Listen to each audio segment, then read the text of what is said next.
ਧੰਨ ਧੰਨ श्री गुरु ग्रंथ साहिब सच्चे पातशाह जी पावन पवित्र हजूरी विच जुड़ मिल बैठे सत संगी प्यारियों, बड़े ही प्यार सत्कार आप अमृतमय बाणी का कीर्तन श्रवण कर रहे थे। भाई साहब बड़े प्यार में भेज के कीर्तन कर रहे सन। सतगुरु दाता मेहर करे ये अमृत बाणी का कीर्तन जस करते हैं साडे मन की मैल उतर जाए, असी अपने आपे की पहचान कर सके। विचार आरंभ करनी चाहना है, एक बार करो कृपा, ध्यान गुरु चरणों में जोड़ो, गुरु फतेह की सांझ करिए। आखो जी वाहिगुरू जी का खालसा वाहिगुरू जी की फतेह। एक गल मैं पहले दोहराते हैं, मेरी तमन्ना रही है कि आप जब कथा करते हैं तब तो सीख के विचार के समझ के जाइए गुरु घर में। अगर तुहानू किसी गल की कोई मुश्किल लगे, गल कोई समझ ना लगे, तो मैनू कोई इतराज नहीं कदे होंदा। मैं हर बार बेनती करना कि जी गल समझ ना लगे वो तुम भावें मेरे बाद में पूछ लो या इत्थे ही पूछ लो, मैनू कोई इतराज नहीं होगा। क्योंकि आप समझ के जाइए गुरु साहब की बात है। अपने जीवन में प्रेरणा की मिलेगी जो सानू खाली ना याद रहे। मेरे कोई इतराज नहीं होगा, अगर ना समझ लगे तो पूछ लेना। मैं कल थोड़ी जी गल दोहरानी चाहना है ताकि साड़ी गली अज की समझ लग जाए, फिर अज के विचार आप साझी करेंगे। सतगुरु गुरु हरराय साहब जी ने कहा कि 7वें पातशाह ने इन्हों के घर 2 पुत्रों का जन्म होया। एक पुत्री है, गुरु हरराय साहब जी की एक पुत्री है, इतिहास में बहुत घट जिक्र आया। उसका नाम बीबी रूप कौर है। बड़े पुत्र का नाम बाबा राम राय है, छोटे पुत्र का नाम गुरु हरकृष्ण साहब सच्चे पातशाह है। जब गुरु हरराय साहब जी ने अपने जीवन में परख की नजर में देखा तो उन्होंने गुरु हरकृष्ण साहब सच्चे पातशाह की उम्र भावें छोटी है पर उन्होंने करनी जी है वो बड़ी नजर आई। बाबा राम राय उम्र में भावें बड़े ने पर उन्होंने सोच से उन्होंने कर्म एडे बड़े नहीं भाई गुरु दर से प्रमाण हो सकता। एक गल मैं होर तुहाडे नाल साझी करनी है। तुसीं रामायण देखो, उहदे विच गल राम की चलेगी पर रावण तो बिना राम की भी गल अधूरी है। रावण होएगा तो राम की गल चलेगी, राम की गल चलेगी।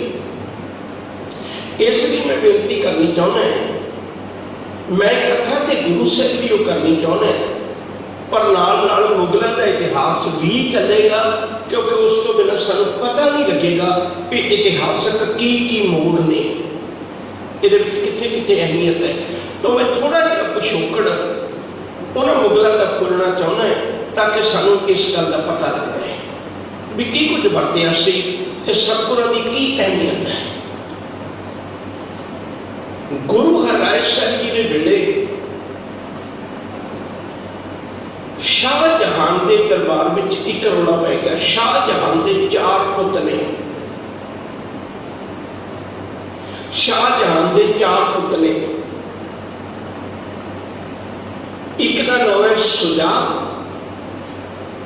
दूजे का नाम है मुराद, तीजे का नाम है दाराशको, ते चौथे का नाम है सब तो छोटा उसका नाम है औरंगजेब।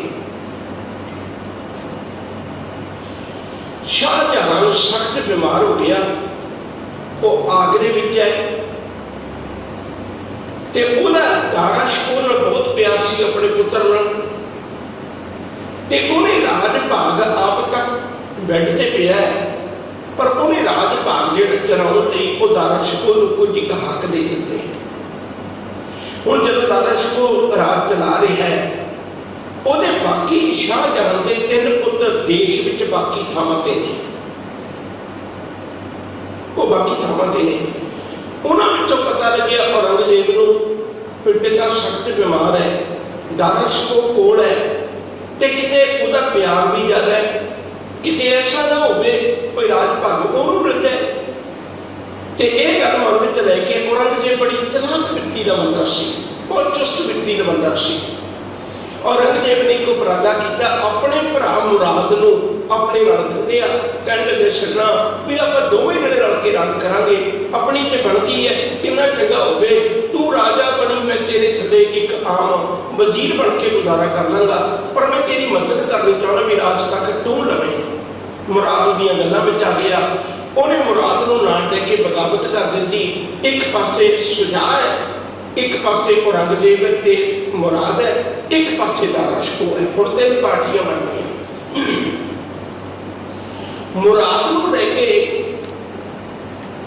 ਤੇ ਔਰੰਗਜ਼ੇਬ ਆਗਰੇ ਦੇ ਕੋਲ ਇੱਕ ਇਲਾਕੇ ਦਾ ਨਾਂ ਹੈ ਸੋਮਗੜ੍ਹ। ਸੋਮਗੜ੍ਹ ਦੇ ਵਿੱਚ ਜੰਗ ਹੋਇਆ, ਦਾਰਾ ਸ਼ਿਕੋ ਹਾਰ ਗਿਆ, ਉਹ ਪੰਜਾਬ ਨੂੰ ਭੱਜ ਗਿਆ। ਪਿੱਛੋਂ ਉਸ ਔਰੰਗਜ਼ੇਬ ਨੇ ਆਪਣੇ ਵੱਲੋਂ ਰਾਜ ਤਖਤ ਤੇ ਕਬਜ਼ਾ ਕਰ ਲਿਆ। ਹੁਣ ਜਦੋਂ ਪੰਜਾਬ ਨੂੰ ਭੱਜਿਆ, ਉਹਨੂੰ ਪੰਜਾਬ ਦੇ ਵਿੱਚ ਕੁਝ ਆਪਣੇ ਨਜ਼ਰ ਆਏ, ਤੇ ਖਾਸ ਕਰਕੇ ਗੁਰੂ ਹਰਿਰਾਏ ਸਾਹਿਬ ਜੀ ਦਾ ਘਰ, ਕਿਉਂਕਿ ਇੱਥੋਂ ਹੀ ਤਾਂ ਦਵਾਈ ਗਈ ਸੀ ਜਿਹਨੇ ਉਸ ਦਾਰਾ ਸ਼ਿਕੋ ਨੂੰ ਦੇਰ ਉਕਤਾ ਬਖਸ਼ੀ ਸੀ। ਉਹ ਕੁਝ ਗੁਰੂ ਘਰ ਦਾ ਹੈ ਵੀ ਸ਼ਰਧਾਲੂ ਸੀ।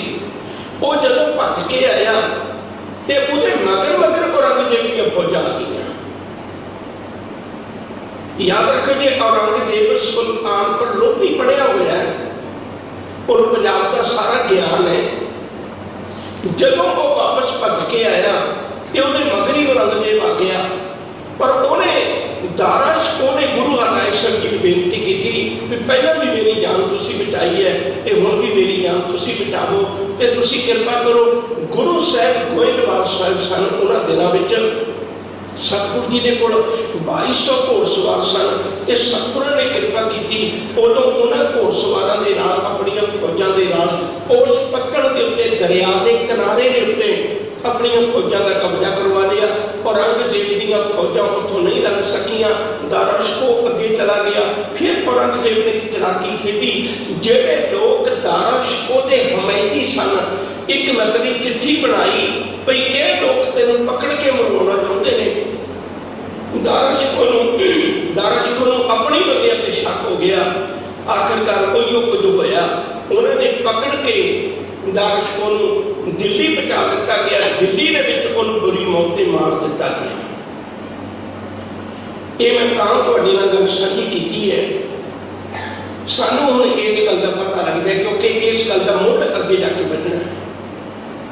ਹੁਣ ਜਦੋਂ ਔਰੰਗਜ਼ੇਬ ਤਖਤ ਤੇ ਬੈਠਾ, ਉਹਨੇ ਇੱਕ ਗੱਲ ਸੋਚੀ ਵੀ ਮੇਰੇ ਦੁਸ਼ਮਣਾਂ ਦੀ ਮਦਦ ਕਿਹਨੇ ਕਿਹਨੇ ਕੀਤੀ ਹੈ। ਇਸ ਗੱਲ ਕਰਕੇ ਮੈਂ ਤੁਹਾਡੇ ਨਾਲ ਸ਼ੋਕਰ ਬੋਲਿਆ। ਉਹਨੇ ਇੱਕ ਗੱਲ ਦਾ ਪਤਾ ਕੀਤਾ ਵੀ ਮੇਰੇ ਦੁਸ਼ਮਣਾਂ ਦੀ ਮਦਦ ਕਿਹਨੇ ਕਿਹਨੇ ਕੀਤੀ ਹੈ, ਮੈਂ ਉਹਨਾਂ ਦੁਸ਼ਮਣਾਂ ਨੂੰ ਖਤਮ ਕਰਨਾ ਚਾਹੁੰਦਾ। ਉਹਦੇ ਵਿੱਚੋਂ ਲਿਸਟ ਵਿੱਚੋਂ ਉਹਦੇ ਵਿੱਚੋਂ ਜਿਹੜੇ ਨਾਮ ਗਏ, ਉਹਦੇ ਵਿੱਚੋਂ ਗੁਰੂ ਹਰਿਰਾਏ ਸਾਹਿਬ ਜੀ ਦਾ ਨਾਮ ਵੀ ਗਿਆ ਵੀ ਗੁਰੂ ਹਰਿਰਾਏ ਸਾਹਿਬ ਜੀ ਨੇ ਦਾਰਾ ਸ਼ਿਕੋ ਦੀ ਮਦਦ ਕੀਤੀ ਹੈ। ਤੇ ਇਹ ਗੱਲ ਸੁਣ ਕੇ ਔਰੰਗਜ਼ੇਬ ਨੇ ਇੱਕ ਕੋਸ਼ਿਸ਼ ਕੀਤੀ ਤੇ ਇੱਕ ਚਿੱਠੀ ਲਿਖੀ ਗੁਰੂ ਦਰਬਾਰ ਦੇ ਲਈ, ਕੀਰਤਪੁਰ ਸਾਹਿਬ ਦੇ ਲਈ ਇੱਕ ਚਿੱਠੀ ਲਿਖੀ ਵੀ ਤੁਸੀਂ ਆਪਣਾ ਪੱਖ ਜਿਹੜਾ ਹੈ ਉਹ ਆ ਕੇ ਰਾਜ ਦਰਬਾਰ ਵਿੱਚ ਦੱਸੋ, ਤੁਸੀਂ ਦਾਰਾ ਸ਼ਿਕੋ ਦੀ ਮਦਦ ਕਿਉਂ ਕੀਤੀ, ਤੁਸੀਂ ਘਰ ਦੇ ਵਿੱਚੋਂ ਕਈ ਇਹੋ ਜਿਹੀਆਂ ਗੱਲਾਂ ਕਰ ਰਹੇ ਹੋ ਜਿਹੜੀਆਂ ਆਮ ਇਨਸਾਨਾਂ ਲਈ ਚੰਗੀਆਂ ਨਹੀਂ, ਤੇ ਅਸੀਂ ਇਸ ਤਰ੍ਹਾਂ ਦੀਆਂ ਤੁਹਾਡੀਆਂ ਸ਼ਿਕਾਇਤਾਂ ਆਈਆਂ ਨੇ, ਤੁਸੀਂ ਇੱਕ ਵਾਰੀ ਰਾਜ ਦਰਬਾਰ ਵਿੱਚ ਆ ਕੇ ਆਪਣਾ ਪੱਖ ਪੇਸ਼ ਕਰੋ। ਹੁਣ ਗੁਰੂ ਹਰਿਰਾਏ ਸਾਹਿਬ ਸੱਚੇ ਪਾਤਸ਼ਾਹ ਜੀ ਮਹਾਰਾਜ ਨੇ ਇਹ ਵਿਚਾਰ ਬਣਾਈ ਵੀ ਮੈਨੂੰ ਨਹੀਂ ਜਾਣਾ ਚਾਹੀਦਾ, ਸਿੱਖ ਸੰਗਤਾਂ ਨੇ ਵੀ ਵਿਚਾਰ ਬਣਾਈ ਤੁਹਾਨੂੰ ਨਹੀਂ ਜਾਣਾ ਚਾਹੀਦਾ, ਕਿਉਂਕਿ ਉਦੋਂ ਪਿੱਛੋਂ ਥੋੜਾ ਜਿਹਾ ਪਿਛੋਕੜ ਆਪਾਂ ਫਿਰ ਦੇਖੀਏ। ਉਦੋਂ ਪਿੱਛੋਂ ਗੁਰੂ ਹਰਗੋਬਿੰਦ ਸਾਹਿਬ ਜੀ ग्वालियर गए सन, आगरे गए सन, तो उन्होंने कैद कर लिया सी। जे किते अजिहा कोई भाना होर वरतदा है तो सिख संगतां ने ये बर्दाश्त करना औखा होगा। सारे विचार बना के सतगुरां ने एक फैसला किया, मैं ना जावां पर मैं किसी एक नेक बंदे नूं भेजां जिहड़ा राज दरबार विच जाके गुरु घर दा पक्ष स्पष्ट करे। भाई गुरु घर किसी नाल बैर नहीं करता, गुरु घर किसी नाल ईर्खा नहीं करता। गुरु घर की मर्यादा है, जो शरण आवे जिस कंठ लावे ये बिरध स्वामी सदा। ये मेरे मालिक का सुभाव है। और औरंगजेब कदे तेनू लोड़ पई तू भी गुरु चरणों में आ जाई, गुरु घर तेनू भी घर बकरी भी लवेगा। गुरु घर कदे किसी नाल ईर्खा नहीं करता, गुरु घर के सरबत का भला मंगण वाला है, गुरु घर के सारे नाल प्यार करने वाला है। गुरु घर में कोई वखरीमा नहीं है। ये गल स्पष्ट करने वास्ते सतगुरु गुरु हरराय साहब जी ने अपने ही पुत्र को चुनिया, अपने ही पुत्र उन्होंने चुनिया बाबा राम राय को। उन्होंने चुन के उन्होंने कोल बिठा के बचन गए, कह लगे पुत एक गल चेता रखी, एक वक्त का राजा, दूजा वो चलाक बंदा जिन्हें अपना प्यो कैद किया हुआ है, जिन्हें अपने भरा मारे हुए ने। मैं एक छोटी जी विच उदाहरण दे दिया ताकि थोड़ा जिहा पता लग जाए सानू। औरंगजेब का पिता शाहजहान जेल विच बंद है, उन्होंने कई दिन हो गए रोटी नहीं मिली, इन्हें रोटी नहीं दी, अज बहुत भुखा है। औरंगजेब अपने पिता के कोल गया कैद विच, लाल किले कैद विच गया जिहड़ा आगरे च बनिया हुआ है। उहदे कोल जाके अपने पिता के कोल खलो के कहने लगा, पिता जी मैं राज भाग के कामों च कितना उलझ गया, मैनूं चेता ही नहीं दिया भी मेरा पिता भी है, मेरी गलती है। मैनूं लगे तुहानूं कई दिन हो गए भोजन भी नहीं चंगा मिलिया, प्रशादा पानी भी नहीं चंगा मिलिया। पिता दियां अखां विच पानी आ गया, क्योंकि ममता दी हुंदी है ना। सियाणे कहते हैं पुत्र कुपुत्र हो जाए, मापे ते मापे रहिंदे ने ना, मापे ते को मापे नहीं ना होंदे। पिता दियां अखां च पानी आ गया। पिता अपने नाल दे साथियों को कहन लग्या, कहंदा देखो मेरा पुत्र है ना, अज मेरी सार लैन आया, अज मेरी खबर लैन आया। मैं एवें कहता सा औरंगजेब कठोर हिरदे का मालिक है, नहीं ये बड़ा धर्मी बंदा है, ये नमाज पढ़ने वाला बंदा है, ये अपने सुभाव का नरम बंदा है। देखो अज मेरी खबर लैन आया, ये अखां विच पानी आया, नाल ते गल दसी ते बड़ा छिड़कना के अपने वालों बड़ा छिड़के हुए मन के रो के अखा मन हल्का करके कह लगे, हाँ पुत मैनूं कई दिन हो गए प्रशादा नहीं छके।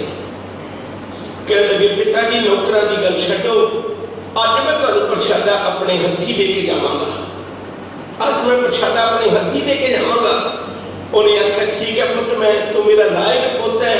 राज घराणियां च एक दूजे नूं तख्तां तो उतार के दूजिਆਂ नूं जबरदस्ती बैठना पैंदा है, वो गल बकरी। फिर अज मैनूं तेरे ते माण होया है, कोई तू चंगा नेक पुत है मेरा जिहड़ा अपने हथी प्रशादा पानी लैके आएगा।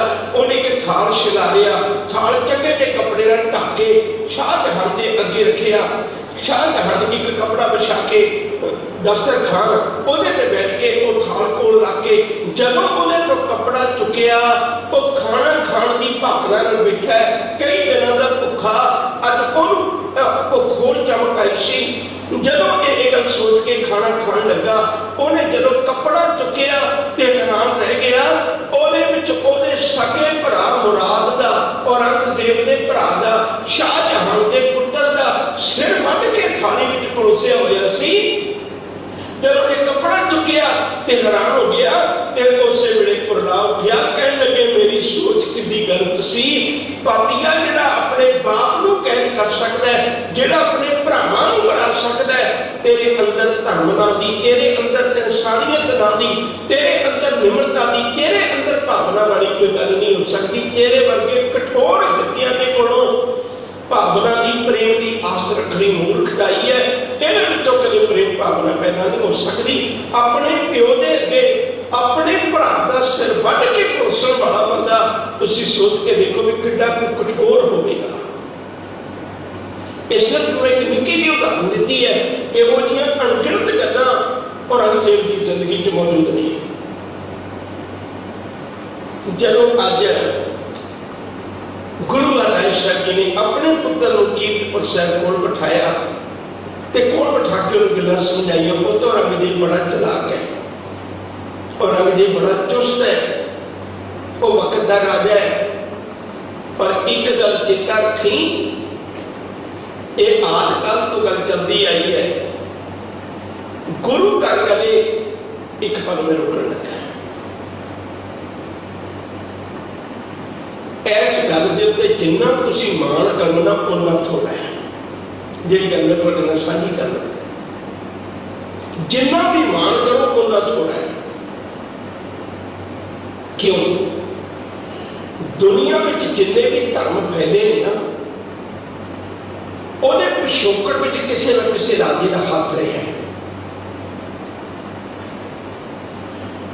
ईसाई धर्म दुनिया में फैलिया हुआ है, पर याद रखियो जो गोरिया का बहुते मुल्कों में राज है तो अपने राज के दरम्यान वो ईसाई ने ईसाई धर्म फैल गया। मुगलों ने मुसलमानों ने लंबा समा राज किए ने, उन्होंने धर्म दुनिया में फैल गया। बुद्ध धर्म है, वक्त का हाकम वक्त का राजा अशोक वो राजा है, धर्म फैल गया। हिंदू धर्म है, कृष्ण जी रामचंद्र जी ये सारे राजे हुए ने वक्त के नाल नाल। याद रखो जो किसी न किसी राजे का, महात्मा बुद्ध राज घराने विचों आया है, खुद आपका पिता राजा है, राज घराने का राजे का किसी न किसी का हाथ रहा है तो धर्म फैल गया। इको एक दुनिया च धर्म है, सिख धर्म, जिन्हें कदे किसी राजे की शरण लैके अपना आपा नहीं खिला लिया, इन्हें किसी राजे की शरण नहीं ली, बल्कि जदों कदे किसी राजे नाल वास्ता भी पिया, इन्हें टड़का के कहा, कह लगे राजे शी मुकदम कुत्ते जाए जगायन बैठे सुते चाकर नहीं दा पायन घाओ रात पिट कुत्ते चढ़ जाओ। उन्होंने बिल्कुल स्पष्ट किया, कह लगे भाई गुरदास जी का वचन है, राजे पाप कमाते उल्टी वार खेत को खाई। सतगुरु ने स्पष्ट किया भी साडे घर विच बाबर तू भावें लख हाकम बन के आया होवे, साडे घर विच ते वो प्रतीत हुंदा है तू पाप की जंज लेके आया। जैसी मैं आवे खसम की बाणी तैसरा करी ज्ञान वेला दो, पाप की जंज लै काबल उठाया, जोड़ी मंगे कान वेला दो। एक चेता रखियो जे गुरु नानक साहब जी ने या गुरु घर ने कदे किसी राजे की शरण नहीं ली, बल्कि राजियां नूं शरण दित्तियां ने। एक गल वखरी है, ये अज का वखरा पक्ष है, अज मैं उस पासे नहीं जाना। जिहड़ी बेनती करना चाहना है, गुरु हरराय साहब जी ने अपने पुत्र नूं समझाया, पुत्र गुरु दरबार कदे राज दरबार अगे नहीं झुकिया, ये अपनी अंक ते गैरत नाल जिउंदा है। यह भी नहीं असीं किसी हंकार नहीं जिउने हैं, पर असीं कदे किसी राजे नाल वक्त के हाकम नाल इवें गुलामी वाली सांझ नहीं पाई। वेखी किते तू गलती ना करी, अपने पुत्र नूं कोल बिठा के सतगुरु गुरु हरराय साहब जी ने जिहड़े वचन आखे उन्होंने कवि संतोख सिंह ने अंकित किया होया। सुनो पुत्र, मैं वचन तो एक कहूँ कि मेरे पुत्र मेरी गल ध्यान नाल सुन, सदा संग तुम्हारे रहूं, मैं सदा ही तेरे नाल रहांगा। कवि संतोख सिंह दे बोलते हैं, सुनो पुत्र मैं वचन तो एक कहूँ, सदा संग तुम्हारे रहूं, जो पूछे सो सच कह दीजै, करा मात किश दह प्रगट दीजै। जो कुछ भी पूछे तो बिल्कुल सच कह लेनी, तो बिल्कुल करामात ना प्रगट करी। गुरु नानक साहब जी ने जे मक्के विच गए तो मक्के वालियां नूं सच कहा, जे हरद्वार गए तो हरद्वार वालियां नूं सच कहा, जे जगन्नाथपुरी गए तो जगन्नाथपुरी वालियां नूं सच कहा, जे जोगियां कोल गए तो जोगियां नूं सच कहा। उन्हें किते सच लुकोया नहीं है। इसलिए पुत्र राम राय वेखी किते गलती ना करी, तू सच नूं ना लुकोई, जिन्ना ते सच का पल्ला पकड़ के रखेगा। ये गल चेता रखी, जाम गुरु होए बल धनी क्या गर्भ दीजै, जाम गुरु होए बल लक बाहें क्या दीजै। जदों गुरु कोल होवे उदों मनुख नूं परवाह कोई नहीं होंदी। गुर मेरे संग सदा है नाले। जदों गुरु कोल होवे उदों किसी चीज़ की कोई मुताजगी नहीं होंदी। गुरु मेरा बेमुहताज है। बाबा राम राय ने सारिया गल्लां समझ लईआं ते पिता जी ने वचन किया, पिता जी मैं वादा करदा तुहाडे नाल लगदी वाह मैं कदे गुरमत नूं सेक नहीं लगन दिआंगा। मैं गुरमत नूं कोई सेक नहीं लगन दिआंगा, मैं वादा करदा। ते ये वादा करके वो दिल्ली दरबार चले गए, जिथे अजकल गुरुद्वारा साहिब मजनू किला है। इत्थे पहला उन्होंने रिहाइश हुई। दिल्ली दरबार में गए, दरबार में जाके औरंगजेब के दरबार सजिया हुआ है, उहदे दरबार में जाके कई तरह के सवाल जवाब हुए। बाबा राम राय ने बिल्कुल स्पष्ट जवाब दिते कि गुरु घर की जित होती चलेगी। आखिर एक गल पे जाके एक पल में थोड़ा जिहा ध्यान थोड़ा होर दवाना है। ये भी गल बड़े ध्यान से सुनो। गुरु की बाणी का एक वचन है, हर मन तन बसिया सोई। बड़े ध्यान से सुने शब्दों। जय जयकार करे सब कोई। जब कोई भी बंदा धर्म का लड़ पकड़ के तुरता है ना धर्म के रास्ते से, संसार को भी उपमा बड़ी करता है। पर जो सियाना बंदा है ना, वो गल हमेशा अपने अंदर याद रखता है, हमेशा चेते रखता है भाई ये वडियाई तो मेरे गुरु की दी हुई है, मेरी नहीं। हर मन तन बसिया सोई, जय जयकार करे सब कोई।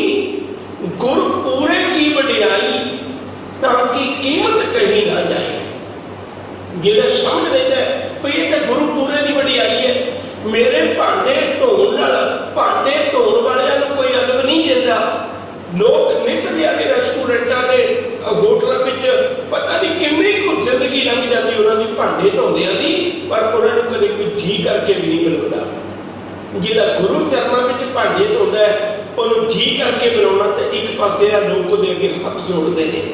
नित दिहाड़े पता नहीं जिंदगियां लंघ जांदियां ने लोकां दीयां, जुत्तियां गंढदियां, जुत्तियां पालिश करदियां, पर ख्याल करियो कदे कोई अदब नाल नहीं बुलाउंदा।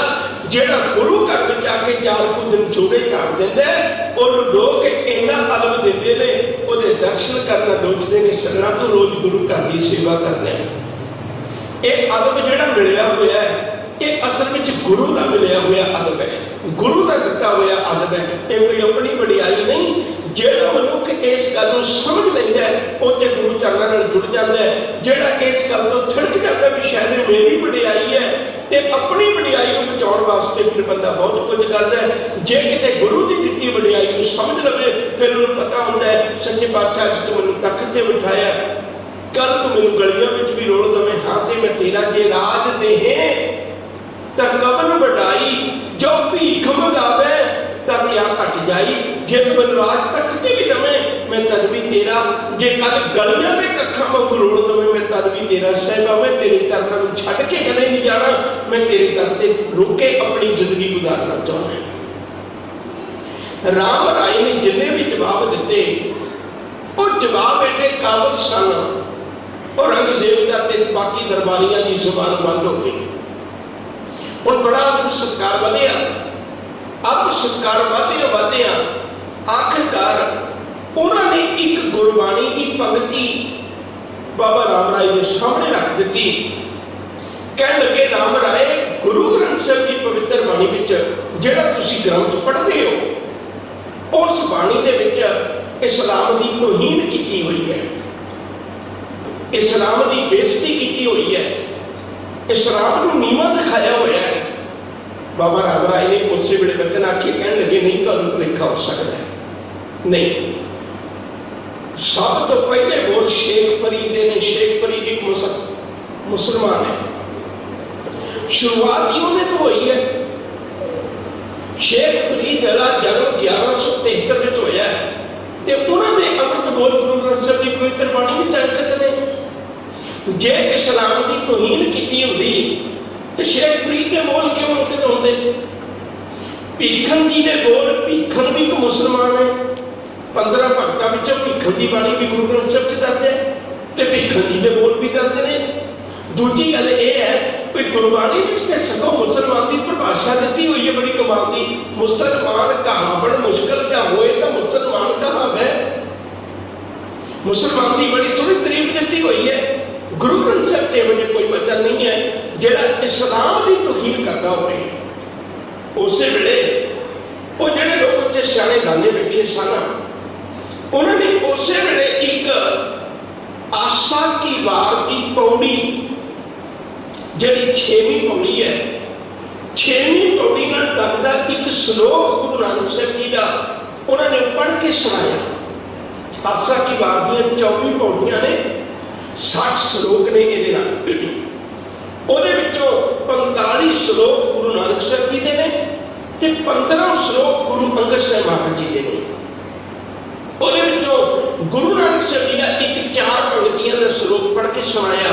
ਭਈ ਆਹ ਦੇਖੋ, ਤੁਸੀਂ ਕਹਿੰਦੇ ਤੋਹੀਨ ਨਹੀਂ ਕੀਤੀ ਹੋਈ, ਆ ਪੰਕਤੀ ਲਿਖੀ ਤੇ ਹੋਈ ਹੈ, ਮਿੱਟੀ ਮੁਸਲਮਾਨ ਕੀ ਪੇੜੇ ਪਈ ਘੁਮਿਆਰ, ਘਰ ਭਾਂਡੇ ਇੱਟਾਂ ਕੀਆਂ, ਜਲਦੀ ਕਰੇ ਪੁਕਾਰ, ਜਲ ਜਲ ਰੋਵੇ ਬੱਬੜੀ, ਝੜ ਝੜ ਪਵੇ ਅੰਗਿਆਰ। ਕਹਿਣ ਲੱਗੇ ਆਹ ਦੇਖੋ ਪੰਕਤੀ ਲਿਖੀ ਤੇ ਹੋਈ ਹੈ, ਨਾਨਕ ਜਿਨ ਕਰਦੇ ਕਾਰਨ ਕੀਆ ਸੋ ਜਾਣੇ ਕਰਤਾਰ। ਇਹ ਗੱਲ ਲਿਖੀ ਤੇ ਹੋਈ ਹੈ ਸਪਸ਼ਟ ਵਿੱਚ, ਤੁਸੀਂ ਕਿਵੇਂ ਕਹਿੰਦੇ ਹੋ ਇਹ ਤੇ ਇਸਲਾਮ ਦੀ ਤੋਹੀਨ ਹੈ। ਹੁਣ ਇੱਥੇ ਇੱਕ ਪੈਰ ਛਿੜਕ ਗਿਆ। ਇੱਕ ਮੈਂ ਪੰਕਤੀ ਪਹਿਲੋਂ ਕਹਾਂ, ਗੁਰੂ ਅਮਰਦਾਸ ਸਾਹਿਬ ਸੱਚੇ ਪਾਤਸ਼ਾਹ ਨੇ ਬੜੀ ਕਿਰਪਾ ਕੀਤੀ। ਉਹਨਾਂ ਆਖਿਆ ਸੱਜਣਾ, ਜਿਵੇਂ ਤੇਰੇ ਕੱਪੜਿਆਂ ਨੂੰ ਮੈਲ ਲੱਗਦੀ ਹੈ ਨਾ, ਤੈਨੂੰ ਪਤਾ ਵੀ ਕੱਪੜਿਆਂ ਨੂੰ ਕਾਹਦੀ ਮੈਲ ਲੱਗਦੀ ਹੈ, ਹੱਥ ਪੈਰਾਂ ਦਾ ਪਤਾ ਵੀ ਕਾਹਦੀ ਮੈਲ ਲੱਗਦੀ ਹੈ, ਘਰ ਮਕਾਨ ਗੱਡੀਆਂ ਮੋਟਰਾਂ ਜਿਹਦੀ ਜਿਹਦੀ ਮੈਲ ਲੱਗਦੀ ਅਸੀਂ ਲਾ ਦਿੰਦੇ ਹਾਂ। ਸਾਹਿਬ ਕਹਿੰਦੇ ਸੱਚ ਕਰਕੇ ਜਾਣੀ, ਤੈਨੂੰ ਇਹ ਨਹੀਂ ਪਤਾ ਤੇਰੇ ਮਨ ਨੂੰ ਕਾਹਦੀ ਮੈਲ ਲੱਗਦੀ ਹੈ, ਤੈਨੂੰ ਇਹ ਨਹੀਂ ਪਤਾ। ਮੈਂ ਤੈਨੂੰ ਦੱਸਣਾ ਚਾਹੁੰਦਾ, ਹਜ਼ੂਰ ਆਖਦੇ ਨੇ ਕਹਿੰਦੇ ਮਨ ਕਾਹਦੇ ਨਾਲ ਮੈਲਾ ਹੁੰਦਾ ਹੈ। ਅੰਮ੍ਰਿਤ ਬਾਣੀ ਦਾ ਬੱਚਾ ਰੋਜ਼ ਪੜ੍ਹਦੇ ਹੋ ਨਵਸਰ ਦੀ ਬਾਣੀ ਵਿੱਚੋਂ, ਸਹਿ ਸਹਿ ਜੀਓ ਮਲੀਨ ਹੈ। ਜਦੋਂ ਕਦੇ ਸ਼ੰਕਾ ਪੈਦਾ ਹੋ ਜਾਏ, ਜਦੋਂ ਕਦੇ ਭਰਮ ਪੈਦਾ ਹੋ ਜਾਏ, ਉਦੋਂ ਚਿੱਤ ਅਪਵਿੱਤਰ ਹੋ ਜਾਂਦਾ ਮਨੁੱਖ ਦਾ। ਰਾਮ ਰਾਏ ਦਾ ਚਿੱਤ ਅਪਵਿੱਤਰ ਹੋ ਗਿਆ। ਉਹਦੇ ਮਨ ਵਿੱਚ ਇੱਕ ਸ਼ੰਕਾ ਪੈਦਾ ਹੋ ਗਿਆ ਵੀ ਜੇ ਕਿਤੇ ਮੈਂ ਹੁਣ ਅਰਥ ਸਪਸ਼ਟ ਕਰ ਦਿੱਤੇ ਗੁਰਬਾਣੀ ਦੇ ਤੇ ਹੋ ਸਕਦਾ ਇਹ ਲੋਕ ਮੈਨੂੰ ਉਹਨਾਂ ਅਦਬ ਸਤਿਕਾਰ ਜਾਂ ਪਿਆਰ ਨਾ ਦੇਣ। ਕਿੰਨਾ ਚੰਗਾ ਹੋਵੇ ਮੈਂ ਇੱਥੋਂ ਅਰਥ ਤਬਦੀਲ ਕਰਦੇ ਹਾਂ ਤੇ ਅਰਥ ਤਬਦੀਲ ਕਰਕੇ ਮੈਂ ਆਪਣੀ ਮਰਜ਼ੀ ਦੇ ਅਰਥ ਕਰਦੇ ਹਾਂ। ਹੋ ਸਕਦਾ ਮੇਰਾ ਅਦਬ ਸਤਿਕਾਰ ਪਿਆਰ ਉਵੇਂ ਬਣਿਆ ਰਹੇ। ਬਾਬਾ ਰਾਮ ਰਾਏ ਜੀ ਦੇ ਨਾਲ ਕੁਝ ਇੱਕ ਗੁਰੂ ਘਰ ਦੇ ਸਿੱਖ ਵੀ ਗਏ ਹੋਏ ਸਨ। ਗੁਰੂ ਹਰਿਰਾਏ ਸਾਹਿਬ ਜੀ ਨੇ ਉਹਨਾਂ ਦੀ ਡਿਊਟੀ ਲਾ ਕੇ ਭੇਜੀ ਸੀ। ਹੁਣ ਜਦੋਂ ਉਹ ਤਖਤ ਤੇ ਬੈਠਾ ਹੋਇਆ ਔਰੰਗਜ਼ੇਬ ਤੇ ਨਾਲ ਉਹਦੇ ਦਰਬਾਰੀ ਬੈਠੇ ਹੋਏ ਨੇ, ਬਾਬਾ ਰਾਮ ਰਾਏ ਵੀ ਉੱਚੇ ਆਸਣ ਤੇ ਬੈਠੇ ਹੋਏ ਨੇ। ਜਦੋਂ ਉਹਨਾਂ ਪੰਕਤੀ ਕਹੀ ਤੇ ਬਾਬਾ ਰਾਮ ਰਾਏ ਜੀ ਨੇ ਸੋਚ ਵਿਚਾਰ ਕਰਕੇ ਇਸ ਪੰਕਤੀ ਦੇ ਪਹਿਲਾਂ ਮੈਂ ਅਰਥ ਕਰਦੇ ਹਾਂ ਤਾਂ ਕਿ ਸਪਸ਼ਟ ਹੋ ਜਾਏ। ਇਸਲਾਮ ਦੀ ਦੁਨੀਆ ਇਹ ਗੱਲ ਮੰਨਦੀ ਹੈ ਭਈ ਮ੍ਰਿਤਕ ਸਰੀਰ ਨੂੰ ਸਾੜਨਾ ਨਹੀਂ ਚਾਹੀਦਾ। ਉਹ ਸੋਚਦੇ ਨੇ ਕਿ ਮ੍ਰਿਤਕ ਸਰੀਰ ਨੂੰ ਕਿਸੇ ਮਿੱਟੀ ਵਿੱਚ ਦਬਾ ਦੇਣਾ ਚਾਹੀਦਾ ਹੈ। ਕਦੇ ਵਕਤ ਆਏਗਾ, ਕਦੇ ਵਕਤ ਆਏਗਾ ਹਜ਼ਰਤ ਮੁਹੰਮਦ ਸਾਹਿਬ ਜੀ ਆਉਣਗੇ ਦੁਨੀਆ ਵਿੱਚ ਤੇ ਉਹ ਇੱਥੇ ਆ ਕੇ ਅਮੀ ਜਲ ਛਿੜਕਣਗੇ। ਜਦੋਂ ਅਮੀ ਜਲ ਛਿੜਕਣਗੇ ਤੇ ਜਿੰਨੇ ਵੀ ਮੁਰਦੇ ਨੇ ਉਹ ਉੱਠ ਕੇ ਖਲੋ ਜਾਣਗੇ। ਜੇ ਸਰੀਰ ਸਾੜ ਦਿੱਤਾ ਗਿਆ ਫਿਰ ਤੇ ਉੱਠਣ ਜੋਗੀ ਉਹਨਾਂ ਕੋਲ ਤਾਕਤ ਨਹੀਂ ਹੋਵੇਗੀ। ਇਸਲਾਮ ਦੀ ਦੁਨੀਆ ਵਿੱਚ ਸਾੜ ਕੇ ਮਾਰਨਾ ਬਹੁਤ ਵੱਡੀ ਬੇਅਦਬੀ ਸਮਝੀ ਜਾਂਦੀ ਹੈ। ਤੇ ਉਹਨਾਂ ਸੋਚਿਆ ਕਿੰਨਾ ਚੰਗਾ ਹੋਵੇ ਜੇ ਧਰਤੀ ਵਿੱਚ ਦੱਬ ਦਈਏ। ਜਦੋਂ ਕਦੇ ਵਕਤ ਬਣੇਗਾ ਹਜ਼ਰਤ ਮੁਹੰਮਦ ਸਾਹਿਬ ਆਉਣਗੇ ਤੇ ਅਮੀ ਜਲ ਛਿੜਕਣਗੇ ਤੇ ਮੁਰਦੇ ਉੱਠ ਕੇ ਖਲੋਣਗੇ ਤੇ ਉਦੋਂ ਉਹਨਾਂ ਦਾ ਫੈਸਲਾ ਹੋਏਗਾ। ਉਹਨਾਂ ਨੂੰ ਉਸ ਵੇਲੇ ਦੋਜ਼ਖ ਵਿੱਚ ਜਾਂ ਬਹਿਸ਼ਤ ਵਿੱਚ ਭੇਜ ਦਿੱਤਾ ਜਾਏਗਾ। ਇਹ ਉਹਨਾਂ ਦੀ ਵਿਚਾਰ ਹੈ।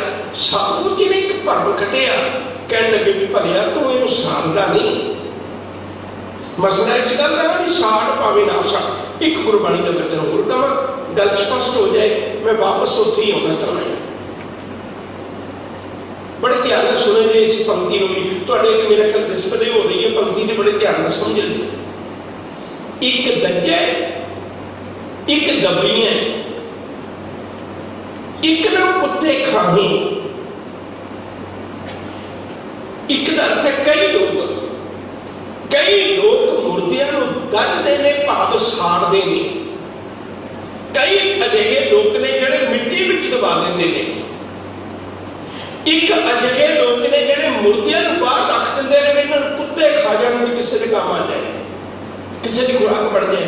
ਇੱਕ ਦੱਜੇ, ਇੱਕ ਦੱਬੀਆਂ, ਇੱਕ ਨਾ ਕੁੱਤੇ ਖਾਹੇ, ਇੱਕ ਪਾਣੀ ਵਿੱਚ ਉਸਟੀਆਂ, ਇੱਕ ਪੀ ਫਿਰ ਹੱਸਣ ਪਾਵੇਂ। ਹੁਣ ਸੋਚ ਕੇ ਦੇਖੋ, ਹੱਸਣ ਦਾ ਅਰਥ ਆਪਾਂ ਹਾਸਾ ਕਰਦੇ ਹਾਂ।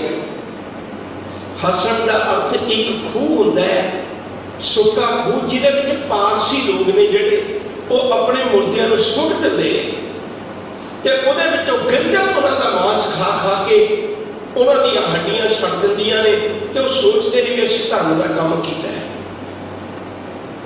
ਨਾਨਕ ਇਹ ਬਣਾ ਜਾਪਈ ਕਿੱਥੇ ਜਾਏ ਸਮਾਹੇ।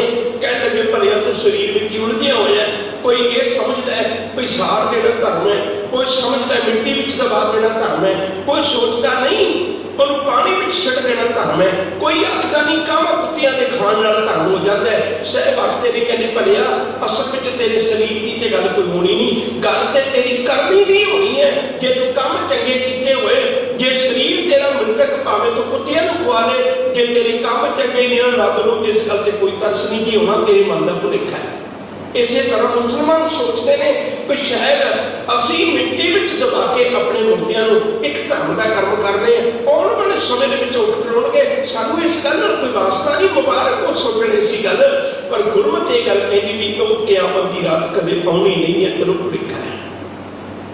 ਗੁਰਮਤਿ ਨੇ ਸਪਸ਼ਟ ਕੀਤਾ ਹੈ, ਮਿੱਟੀ ਮੁਸਲਮਾਨ ਕੀ, ਜਿਹੜੀ ਮਿੱਟੀ ਵਿੱਚ ਤੂੰ ਮੁਰਦਾ ਦਬਾ ਕੇ ਆਇਆ, ਕੁਝ ਸਮੇਂ ਬਾਅਦ ਉਹ ਮਿੱਟੀ ਨੇ ਖਾ ਕੇ ਉਸ ਮਿੱਟੀ ਨੂੰ ਮਿੱਟੀ ਬਣਾ ਦਿੱਤਾ। ਮਾਟੀ ਮਾਟੀ ਹੋਈ ਇੱਕ, ਮਿੱਟੀ ਨੇ ਮਿੱਟੀ ਬਣ ਜਾਣਾ ਇੱਕ ਦਿਨ। ਇਹ ਸਰੀਰ ਮਿੱਟੀ ਦਾ ਹੀ ਪੁਤਲਾ, ਕਬੀਰ ਮਾਟੀ ਕੇ ਹਮ ਪੁਤਲੇ ਮਾਨਸ ਰਾਖਿਓ ਨਾ, ਮਿੱਟੀ ਦਾ ਹੀ ਪੁਤਲਾ ਹੈ, ਆਖਰ ਮਿੱਟੀ ਨੇ ਮਿੱਟੀ ਬਣ ਜਾਣਾ। ਇਹ ਜਿਹੜੀ ਤੂੰ ਦਬ ਕੇ ਆਈ ਸੀ ਮੁਰਦਾ, ਉਹ ਤੇ ਮਿੱਟੀ ਬਣ ਗਈ। ਸਮਾਂ ਪਾ ਕੇ ਉਸ ਮਿੱਟੀ ਨੂੰ ਘੁਮਿਆਰ ਨੇ ਪੁੱਟ ਲਿਆਂਦਾ, ਪੁੱਟ ਕੇ ਲਿਆ ਕੇ ਉਹਨੇ ਭਾਂਡੇ ਬਣਾਏ, ਇੱਟਾਂ ਬਣਾਈਆਂ ਤੇ ਇੱਟਾਂ ਨੂੰ ਪਕਾਉਣ ਵਾਸਤੇ, ਭਾਂਡਿਆਂ ਨੂੰ ਪਕਾਉਣ ਵਾਸਤੇ ਉਹਨੇ ਆਵਾ ਲਾਇਆ, ਇੱਕ ਭੱਠੀ ਲਾਈ, ਉਸ ਭੱਠੀ ਵਿੱਚ ਉਸ ਆਵੇ ਵਿੱਚ ਉਹਨੇ ਉਹ ਪਕਾਇਆ। ਕਹਿੰਦੇ ਕਿ ਜਿਹੜੇ ਸਾੜਨ ਤੋਂ ਤੂੰ ਡਰਦਾ ਸੀ ਉਹ ਮਿੱਟੀ ਬਣ ਕੇ ਸੜਦਾ ਫੇਰ ਰਿਹਾ ਭਲਿਆ, ਉਹ ਸੜ ਤੇ ਫੇਰ ਵੀ ਰਿਹਾ। ਇਹਨੂੰ ਤੇ ਚੰਗਾ ਸੀ ਤੂੰ ਪਹਿਲਾਂ ਹੀ ਸਾੜ ਦਿੰਦਾ, ਕੰਮ ਤੇ ਮੁੱਕ ਜਾਂਦਾ। ਹੁਣ ਉਹ ਦੁਬਾਰੇ ਸੜਦਾ ਹੈ, ਦੇਖ ਉਹਨੂੰ ਕਿੰਨੀ ਵਾਰੀ ਸੜਦਾ ਹੈ, ਉਹਦੇ ਤੋਂ ਅੰਗਿਆਰ ਡਿੱਗਦੇ ਨੇ, ਪੁੱਛਦੇ ਨੇ। ਸੱਜਣਾ ਸੱਚ ਕਰਕੇ ਜਾਣੀ, ਤੇਰਾ ਇਹ ਭਰਮ ਹੈ, ਇਹ ਧਰਮ ਨਹੀਂ ਹੋ ਸਕਦਾ। ਹੁਣ ਸਪਸ਼ਟ ਤੇ ਗੱਲ ਕੀਤੀ ਸੀ ਹਜ਼ੂਰ ਸੱਚੇ ਪਾਤਸ਼ਾਹ ਨੇ ਵੀ ਅਸਲ ਵਿੱਚ ਇਹ ਤੇਰੀ ਭੁੱਲ ਹੈ। ਉਹ ਜਾਓ ਤੇ ਫਿਰ ਵੀ ਰਿਹਾ, ਜਿਹੜੇ ਸੜਨ ਤੋਂ ਤੂੰ ਡਰਦਾ ਸੀ ਸੜ ਕੇ ਫਿਰ ਵੀ ਰਿਹਾ, ਇਹਨੂੰ ਚੰਗਾ ਪਹਿਲਾਂ ਹੀ ਛੱਡ ਦਿੰਦਾ। ਹੁਣ ਇਹ ਬਾਬਾ ਰਾਮ ਰਾਏ ਨੇ ਇਹ ਅਰਥ ਕਰਨ ਦੀ ਬਜਾਏ ਉਹਨੇ ਗੁਰਬਾਣੀ ਦੀ ਇੱਕ ਪੰਕਤੀ ਨਹੀਂ, ਕਈ ਵਾਰੀ ਅਸੀਂ ਪੰਕਤੀ ਕਹਿ ਦਿੰਦੇ ਹਾਂ, ਇੱਕ ਸ਼ਬਦ ਵੀ ਨਹੀਂ, ਸਿਰਫ ਸ਼ਬਦ ਦਾ ਕੁਝ ਹਿੱਸਾ ਉਹਨੇ ਬਦਲ ਦਿੱਤਾ, ਮੁਸਲ ਦੀ ਥਾਂ ਤੇ ਬੇਈ ਕਰ ਦਿੱਤਾ। ਕਹਿਣ ਲੱਗੇ ਨਹੀਂ ਰਾਜਨ, ਨਹੀਂ ਔਰੰਗਜ਼ੇਬ, ਨਹੀਂ ਸ਼ਹਿਨਸ਼ਾਹ, ਅਸਲ ਵਿੱਚ ਇਹ ਪੰਕਤੀ ਇਵੇਂ ਨਹੀਂ ਹੈ, ਇਹ ਲਿਖਾਰੀ ਦੀ ਗਲਤੀ ਨਾਲ ਇਵੇਂ ਲਿਖੀ ਗਈ। ਪੰਕਤੀ ਤੇ ਇਵੇਂ ਸੀ, ਮਿੱਟੀ ਬੇਈਮਾਨ ਕੀ ਪੇੜੇ ਪੇ ਘੁਮਿਆਰ, ਘਰ ਭਾਂਡੇ ਇੱਟਾਂ ਕੀਆਂ ਜਲਦੀ ਕਦੇ ਪੁਕਾਰ। ਔਰੰਗਜ਼ੇਬ ਦੀ ਤਾਂ ਤਸੱਲੀ ਹੋ ਗਈ, ਉਹ ਤੇ ਨਹੀਂ ਬੋਲਿਆ। ਪਰ ਦੂਜੇ ਪਾਸੇ ਯਾਦ ਰੱਖੋ ਨੇ ਗੁਰੂ ਹਰਿਰਾਏ ਸਾਹਿਬ ਸੱਚੇ ਪਾਤਸ਼ਾਹ ਨੇ ਆਪਣੇ ਵੱਲੋਂ ਆਪਣੀ ਬਖਸ਼ਿਸ਼ ਦਾ ਦਰਵਾਜ਼ਾ ਬੰਦ ਕਰ ਲਿਆ। ਕਹਿਣ ਲੱਗੇ ਪੁੱਤਰਾ ਇੱਕ ਗੱਲ ਚੇਤਾ ਰੱਖੀ, ਇਹ ਗੁਰੂ ਕੀ ਬਾਣੀ ਹੈ, ਇਹ ਗੁਰੂ ਕੀ ਬਾਣੀ ਹੈ। ਮੈਂ ਥੋੜਾ ਜਿਹਾ ਪਿਛੋਕੜ ਫਿਰ ਬੋਲਣ ਲੱਗਾ। ਜਦੋਂ ਕਦੇ ਵਕਤ ਬਣਿਆ ਸੀ, ਗੁਰੂ ਨਾਨਕ ਸਾਹਿਬ ਜੀ ਮੱਕੇ ਗਏ, ਗੁਰੂ ਨਾਨਕ ਸਾਹਿਬ ਨੇ ਲੱਤ ਮਾਰੀ ਜੀਵਨ ਨੇ, ਪਰ ਸਤਿਗੁਰਾਂ ਇੱਕ ਵੀ ਉਹਨੂੰ ਤੱਤਾ ਜਵਾਬ ਨਹੀਂ ਦਿੱਤਾ। ਉਹਨੂੰ ਬੱਚਾ ਰੱਖ ਕੇ ਸੁਣਿਆ, ਤੂੰ ਲੱਤਾਂ ਕਿਉਂ ਮਾਰਦਾ? ਕਹਿੰਦਾ ਖੁਦਾ ਦੇ ਘਰ ਵੱਲ ਪੈਰ ਕਰੀ ਪਿਆ। ਕਹਿਣ ਲੱਗੇ ਜਿੱਧਰ ਖੁਦਾ ਦਾ ਘਰ ਨਹੀਂ, ਮੇਰੇ ਪੈਰ ਉੱਧਰ ਕਰਦੇ। ਲੱਤ ਮਾਰਨ ਵਾਲਿਆਂ ਨਾਲ ਵੀ ਮਾੜਾ ਸਲੂਕ ਨਹੀਂ ਕੀਤਾ। ਫਿਰ ਦੁਬਾਰੇ ਲੱਤ ਮਾਰੀ। ਧੰਨ ਗੁਰੂ ਅਮਰਦਾਸ ਸਾਹਿਬ ਸੱਚੇ ਪਾਤਸ਼ਾਹ ਦੇ ਜਦੋਂ ਉਹ ਤਖਤ ਤੇ ਬੈਠੇ ਸਨ, ਬਾਬਾ ਦਾਤੂ ਜੀ ਨੇ ਖਡੂਰ ਸਾਹਿਬ ਦਵਾ ਕੇ ਉਹਨਾਂ ਦੇ ਲੱਤ ਮਾਰੀ। ਗੁਰੂ ਅਮਰਦਾਸ ਜੀ ਨੇ ਵੀ ਲੱਤ ਪਕੜ ਕੇ ਉਹਨਾਂ ਦੇ ਪੈਰ ਪੁੱਟੇ ਸਨ। सजना मेरे बुढ़े हड्डां नाल किते तेरे पैरां नूं ठोकर ना वजी होवे, दर्द ना होया होवे। 2 बारी गुरु ने शरीर की बेअदबी की, गुरु ने एक शब्द भी अपनी जुबानों नहीं किया। गुरु के शरीर को तत्ती तवे ते रख के साड़ दिता गया जालमां ने। गुरु ने एक भी शब्द तत्ता नहीं कहा, गुरु ने एक भी शब्द नहीं उन्होंने कहा। पर जदों अज गुरु की बाणी की पंक्ति नूं ठोकर मारने की कोशिश की, गुरु ने अपना पुत भी घरों कढ़ दिता। गुरु ने बटन आख दिते, कह लगे जाओ राम राय नूं सुनेहा दे दिओ, जिधर तेरा मुंह है तू उधर चला जा सजना, अज तो बाद तेरा रिश्ता गुरु नाल टुट गया। तू मुड़ गुरु घर विच नहीं आ सकता, तेरे गुरु नाल कोई नेड़ता नहीं रही। और याद रखो जे बाबा राम राय दा उदों बड़ा पुत्र सी, उदों उन्होंने उम्र कोई 12-14 साल के नेड़े या कोई बहुत ही वडेरी उम्र नहीं। एक बारी भी गुरु घर में आने का उन्होंने मुड़ के आग्या नहीं मिली, हुक्म नहीं मिलिया कि उन्होंने वापस जाना पिया। तो बाबा राम राय औरंगजेब की गल खुश करके गुरु घर नाराज कर बैठा। नजर उपठी जे करे सुल्ताना का कराएगा, दर मंगन भिख ना पाएगा। बंदा बाहरी तौर पर भावें जिन्ना मर्जी खुशहाल अंदर आवे, पर चेता रखो जे जब गुरु तो विछड़ जाता है उहदे जीवन का सुख चैन ते शांति गवा जाती है। सतगुर ते जो मुंह फेरे भरवदे ना टकाना, तख्त आसमान ना झदई विच विसता पे बचाना। उस औरंगजेब ने बाबा राम राय नूं अपने वालों कुछ जमीन दे के दूर के इलाके में भेज दिता। उत्थे जाके इन्हां ने डेरा बनाया, डेरा बना के रहन लग पे। 2 शब्द इकट्ठे जुड़ के डेरा ते दून, ओहदा बदलिया होया नाम डेरा दून पै गया। जिहड़ा डेरा दून है उत्थे बाबा राम राय ने जाके डेरा कीता सी। गुरु साहब जी ने उन्होंने अपने घर विचों कढ दिता सी। एक बेनती मैं होर करनी है, फिर लड़ी हो के तुरना है। तुसीं सोच के देखो भी अज उदों की सी सिक्खी ते अज की है सिक्खी। सिर्फ 2 उदाहरण देन लगा है। पहली उदाहरण देन लगा है, खडूर साहब दे विच भाई जोध आशा की वार की 21वीं पौड़ी पढ़ता जा रहा सी। जित सेविया सुख पाइए सो साहब सदा संभालीए, जित कीता पाइए अपना साकार बुरी क्यों खादी है। मंदा मूल ना कीजई दे लम्मी नजर निहाली है, जो साहब नाल ना हारी है ते मेरा पासा ढाली है कि शलाहे ऊपर ढाली है। आ 21वीं पौड़ी बाबा रैणा जी ने सुनी ते धन गुरु नानक साहब जी के दर पे पहुंच गए। ਇਹਦਾ मतलब उदों आशा की वार सिखा के घर में पढ़ी जाती सी। ताई तो भाई उदों याद सी ना 21 पौड़ियां। दूजी गल हुण औरंगजेब का वक्त है। औरंगजेब के दरबार में किसी ने एक आशा की वार तां ही पूछी होगी ना, तां ही पूछी होगी ना भाई जे उन्होंने पता होगा आशा की वार सिखा की कोई बाणी है जिन्होंने पढ़ते हैं। ਇਹਦਾ मतलब उदों गुरु की बाणी का प्रचार दिल्ली के दरबार में भी लोगों को बाणी बारे पता सी। हुण अपने घर झात मार के देखो, मैं अपने पुत्र को वेख के कहना, मैं अपने बच्चे को वेख के कहना, मैं अज अपने बच्चों को वो गुरमत की सिक्ख्या उन्नी नहीं दे सकिया जिन्नी देनी चाहिए सी। अज अपने घरों में पूछ के देखो तो भला किसी ने पूछ के देखो भी आशा की बात की चीज़ है। अज बाणी बारे वैसे चलो आशा की बात भी मैं छड़ देना।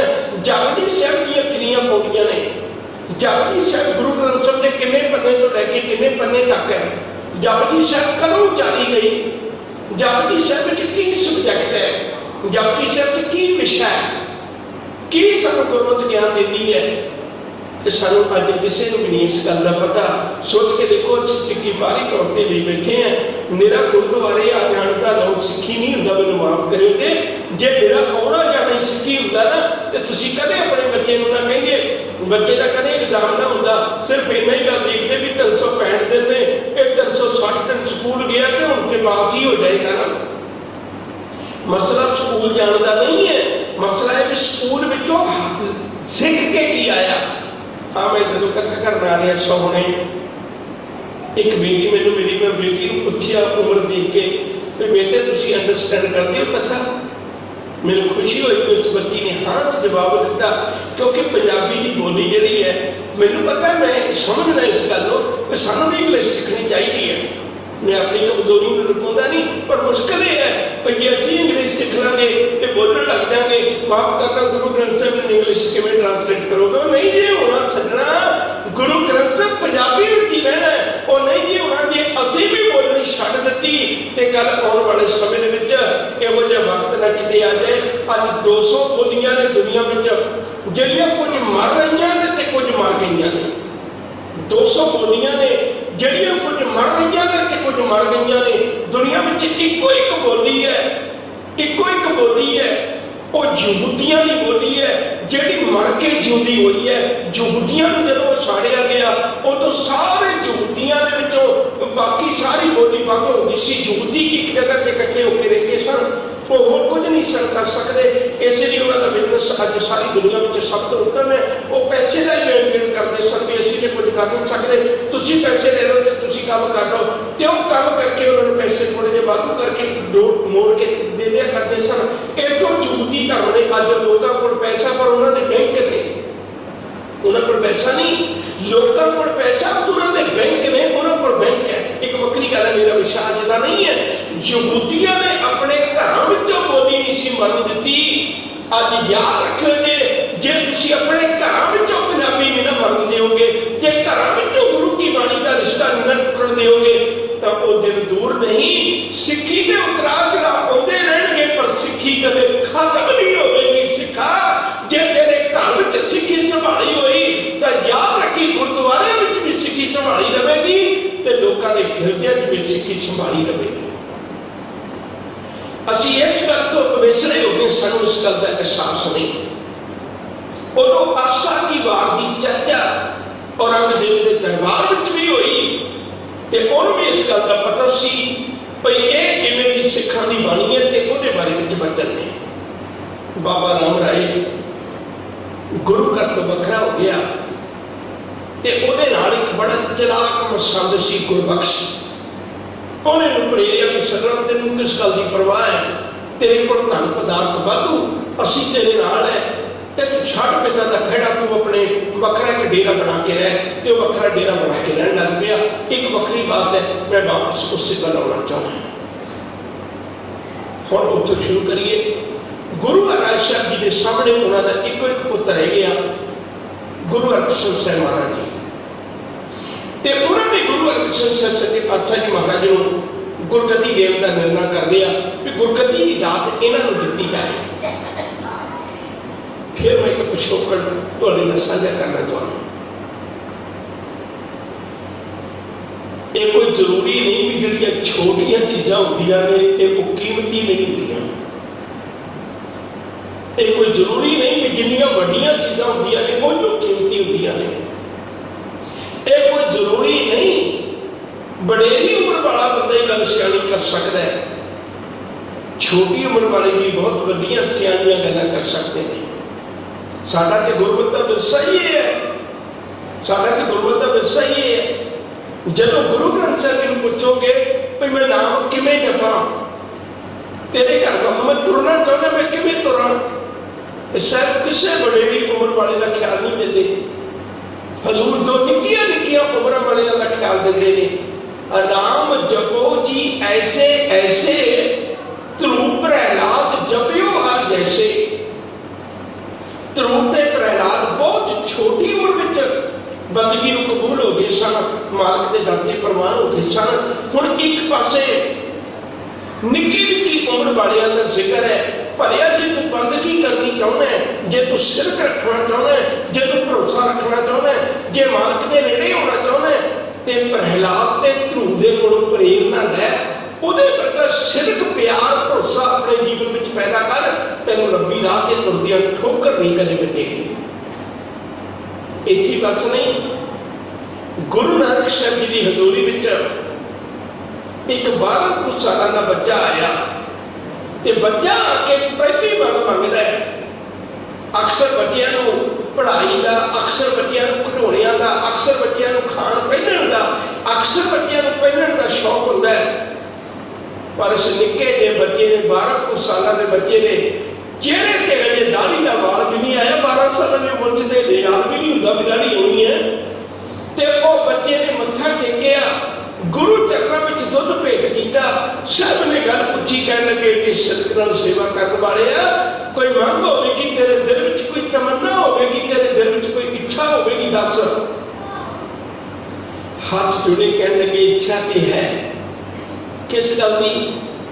कह लगे मैनू मौत तो बहुत डर लगता, मैनू मौत तो बचा लै। गुरुदेव सच्चे पातशाह ने बड़ी प्यार की नजर भर के तकिया, एक वचन आख्या, कह लगे तेरा नाम की है? कह लगे मेरा नाम है बूढ़ा। बूढ़े शब्द का अर्थ भाई काम सिंह नाभा ने किया जोगी का चेला। बूढ़ा शब्द का अर्थ है जोगी का चेला, कन पाटे का चेला।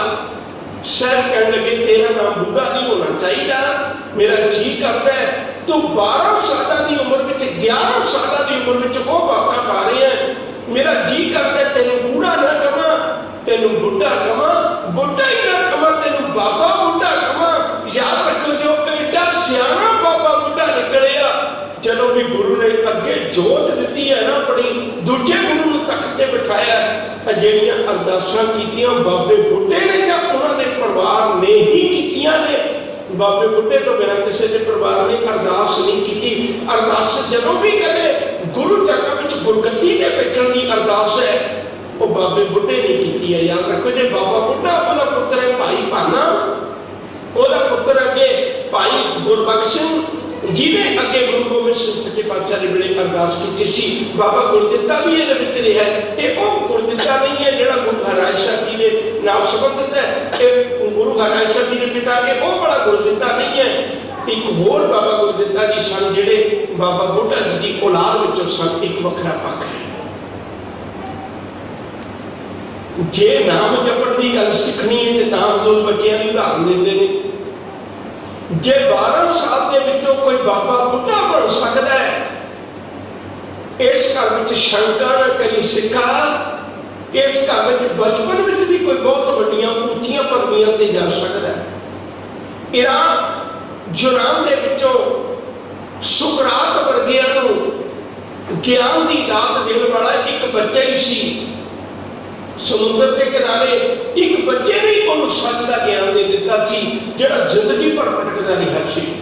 कहने तो मुराद दुनिया में बेअंत इहो जिहियां गल्लां ने जिहड़ियां कई बारी बच्चियां ने भी अपने को बुढ़ियां नूं सच्चियां गल्लां सुना के शेख फरीद की मां ने उन्होंने बचपन में ही सिखा दिता सी।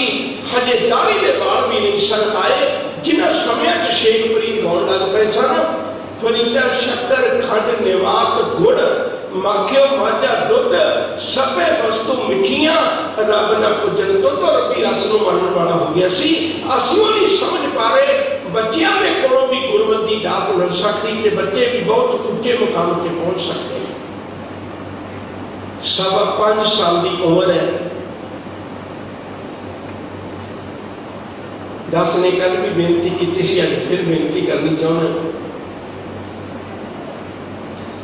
तुसी किसी भी परिवार विचों 5.25 साल 5.5 साल 6 साल का भी ले लीए, बच्चा खड़ा करके अपने कोल फिर अपने वाल झात मार के देखे भी मना इन्ने को गुरु हरकृष्ण साहब जी की उम्र ते इन्ना गुणा का कद होगा। दुनिया बच्चों को समझाती तो है, दुनिया बच्चों को पढ़ाती तो है, पर बच्चों को कोई पढ़न दे नहीं ना जाता। बच्चों को समझाते तो नहीं लोग, पर बच्चों को कोई समझण दे नहीं ना जाता। धन ने उस वेले के सिख जिन्होंने गुरु ते इन्ना भरोसा सी, इन्ना यकीन सी। एक गुरबात में कहने लगा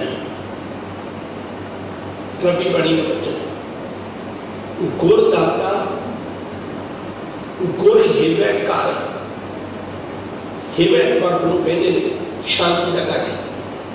गुरदाता गुर हिवे घर, गुर दीपक तेन होए।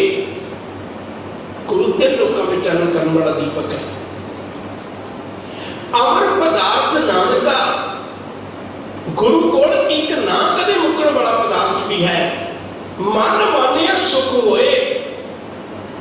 पर यह गल चेता रखियो जे ये दात मिलती उन्होंने जिन्हों का मन गुरु से मन गया। हम मन के आपको मना पैना ना, मन से किसी नहीं मना, मन से आपको मना पैना ना भी मेरा मन गुरु से पूर्ण भरोसा आ जाए, गुरु से पूर्ण यकीन आ जाए, गुरु से विश्वास बढ़ जाए। उस वेले धन ने गुरु के सिख जिन्हें गुरु अर्जन साहिब सच्चे पातशाह से पूर्ण यकीन ते भरोसा बनाया, किसी भी कोई शंका न किया, उतनी अदब सत्कार गुरु अर्जन साहिब सच्चे पातशाह को मानते रहे। एक उदाहरण होते ही है, फिर अगे लग रहे। एक दो भरा ने साके हो, देखो एको ही पिता की गोद में जम्मे पले ने, एको ही पिता के कोलों उपदेश लिया, एक दे लिए हुक्म है भी ਇਹਦਾ ਮੂੰਹ ਮੱਥੇ ਜਿਹੜਾ ਲੱਗੇਗਾ ਉਹਦੀ ਗੁਰੂ ਘਰ ਨਾਲ ਸਾਂਝ नहीं रहेगी। सके भरा ने ना गुरु अर्जन साहिब जी ते बाबा राम राय जी, इको ही प्यो के पुत ने, इको ही मां के जाए ने, इको ही गोद में पले ने, इको ही गुरमत सीखण वाले ने, पर एक नहीं हुक्म होया। अज भी जो अमर छकाया जाता है तो उदों अज भी कहा जाता कि राम राइया धीर बंदियां इन्हां नहीं जी वरतना, अज भी दसिया जाता। एक वो है जिन्होंने गुरु कहता भी जे तू इन्होंने सांझ रखी तो तेरी सांझ मेरे नाल नहीं रहनी, मेरे नाल तेरी सांझ टुट जाएगी। दूजे वो ने, दूजा भरा वो है कहता कि छोटा है, दूजे भी आप रोज अरदास में पढ़ते हैं श्री हरकृष्ण ते आइए जिस जिथे सब रुक जाए। एक नहीं हुक्म है भाई जे एदा दर्शन करेगा तो तेरी मेरी सांस टुट जानी है। एक नहीं हुक्म है भी जे तू एनू मिलेगा तो तेरी जिंदगी का दुख ही कोई नहीं लगेगा, सारे दुख ही मिट जाएंगे, भावें मानसिक हो भावें शरीर हो। गुरु के दर्शन कर दिया तेरे जीवन की मैल उतर जाएगी, तो पवित्र होकर मालिक के घर पहुंच जाएगा। दोनों विचों जे गुरु को पूछिए, वह भी गुरु का पुत्र है, वह भी गुरु का पुत्र है, वह भी उसे मां का जाया, वह भी उसे मां का जाया, उन्हें भी उसे बेटे चो शीशा लिया, उन्हें भी उसे बेटे चो शीशा लिया। एक की जिंदगी हो जी क्यों बन गई, एक की जिंदगी हो जी क्यों बन गई? तो जवाब मिलता है सजना उन्होंने करनी आपो अपनी के नेड़े के दूर, उन्होंने कर्मां के कारण कोई गुरु के नेड़े हो गया, अपने कर्मां के कारण कोई गुरु तो दूर हो गया। मत सोची भाई जे कोई गुरु के घर भी जन्म ले ले, जे कर्म चंगे नहीं ना तो गुरु का ते प्रवान नहीं होना। मत सोची जे तू सिखां दे घर भी जन्म ले ले ते कल सोचे भी मैं अपने जीवन के अंदर करनी शुभ ना रख के माड़ी करनी के नाल भी मैं गुरु घर विच प्रवान हो जाऊंगा। तेरे मन का भुलेखा, इत्थे तक कर्म कमावणे दोष ना काहू जोग, परमेश्वर ने भुलिया व्यापन सभे रोग। या अमृत बाणी के बचन है दद्दा दोष ना देओ किसे, दोष कर्म अपनिया जो मैं किया सो मैं पाया, दोष ना दीजिए अवचना। इतने कर्मां की गल निबड़नी है, इतने तेरे जीवन की गल निबड़नी है। जीवन चंगा बना के रखी, फिर मालिक के दर से प्रवान हो सकता है, साईं के दर से कबूल हो सकता है। छोटी जी को मैं गाथा कहनी चाहना है। एक बार एक राजे की बड़ी चर्चा सी, सिर्फ उदाहरण है। और राजे के बारे में चर्चा सी कि बड़े सच के फैसले करता है, किसी का पक्षपात नहीं करता, बड़ी गंभीरता फैसले देता है, ये बहुता गल लमकाउंदा भी नहीं है। उन्हें अपने हफ्ते विचों एक दिन अजिहा रखा होंदा सी, जितने भी लोगों दी गल्लां होंदियां सन उहदे दरबार च होके इकट्ठे होकर लोग क्यों बेनती करते सन, ते राजा उस वेले फैसला कर दिंदा सी। शाम तक जितने भी उहदे राज दरबार में शिकायतां होणियां, उन्हें शाम तक सारे का निपटारा कर देना। उहदी बड़ी चर्चा भी राजा पक्षपात नहीं करता, बड़ा सियाणा है, बड़ी दानी सोच है, ये बहुत सही फैसले करता है। एक नौजवान के मन में तर्क पैदा हो गया भी यह किवें हो सकता है, किसी ने गलत हो गई ना। नौजवान ने अपने उस राजे की मत बुद्ध को परखने वास्ते एक उपराला किया। उन्हें दो गुलदस्ते बनाए, एक नकली गुलदस्ता, एक असली गुलदस्ता। और एक दूजे के इन्ने नेड़े ने पता नहीं लगता, तो उन्होंने अपने आप को भी भुलेखा पैदा। उन्हें सोच के सज्जे हाथ उत्ते लिख लिया असली, खब्बे हाथ उत्ते लिख लिया नकली, दोवें पकड़ के गुलदस्ते भरे दरबार में राजे के दरबार पेश हो गया। दरवाजे को खलो गया, दरवाजे को खलो के कह लगा कि राजन एक अज मेरा भी अजीब तरह का केस है, मैं लेके आया तो मैं भी फैसला चाहना है। राजा कहने लगे भी दसो। कह लगे मेरी विचार ये है भाई मेरे को दो गुलदस्ते ने, तुसा ये दसना भी दोवें असली ने या दोवें नकली ने, एक नकली है या एक असली है। यदि असलीयत की है ये दसना है। शर्त यह है भाई मैं गुलदस्ते लैके तुहाडे कोल नहीं आउणा ते तुसी तक तो उठ के गुलदस्ते कोल नहीं आउणा, नहीं ते पर के देख के ही तुसी सुन के या हाथ ला के टच करके देख के दस सकते हो। दूरी इन्नी रहेगी बराबर। मैं दरवाजे को नहीं रखांगा गुलदस्ते ते तुसी तक तो उठ के नहीं आउणा। इत्थों ही बैठिया ने फैसला करना है भी दोवें असली ने, दोवें नकली ने, या एक असली है एक नकली है। राजे ने एक पल सोच पूरी, सियाणा सी, दाना सी, काला नहीं पिया। उन्हें वचन आके कहने लगे पुत्र शाम तक वक्त है मेरे को, शाम तक मैं फैसला दे देंगा। तो खलोता थक जाएगा, गुलदस्ते रख दे, दरबार से बैठ जा। तेरे तो उनकी कोई पाबंदी नहीं ना, पाबंदी तो गुलदस्तियां की है। उन्हें गुलदस्ते दोवें रख दिते, सज्जे बने के खब्बे बने। आप दरबार जाके बैठ गया। शाम का वक्त आया, लोगों की बड़ी उत्सुकता है कोई आगे राजा की जवाब देगा, क्योंकि अगे तक किसी का केस होना, कोई गवाह सुनने, कोई गल्लां होनियां, कोई आपस में परख विचार होनी, फैसला लेना सौखा हो जाता सी। इहदा ते गवाह भी कोई नहीं, राजे ने उठ के भी नहीं जाना, गुलदस्ते ने भी कोल नहीं होना। शाम का वक्त आया, राजे ने बड़े धीरज नाल जवाब दिता। कहने लगे पुत्र सज्जे पासे वाला गुलदस्ता असली है। उन्हें अपने हाथ से देखा भी गल तो ठीक है। फिर उन्हें सोचा भाई आखिरकार इन्हें अंदाजा लाया होगा दो गुलदस्ते ने, एक नूं तां कहना ही सी ना, मैं परख लवां। कहने लगे राजन तेरी बड़ी चर्चा है, तेरी बड़ी उपमा दुनिया दे विच, तेरी बड़ी वड्डी वडियाई है, वेखी किते बदनामी ना बन जाए। हुण सोचदा हुण तेरे कोल वक्त है, तू एवें अंदाजा जिहा ला के कह देता तेरे कोल वक्त है, जे सोच ले मैं तेन एक वक्त होर देना है। वो कहने लगे पुत्र सज्जे पासे वाला असली है। कहने लगे राजन मुड़ वक्त हथ नहीं होना, तीजी बारी है, इस तो बाद तेन वक्त नहीं मिलना।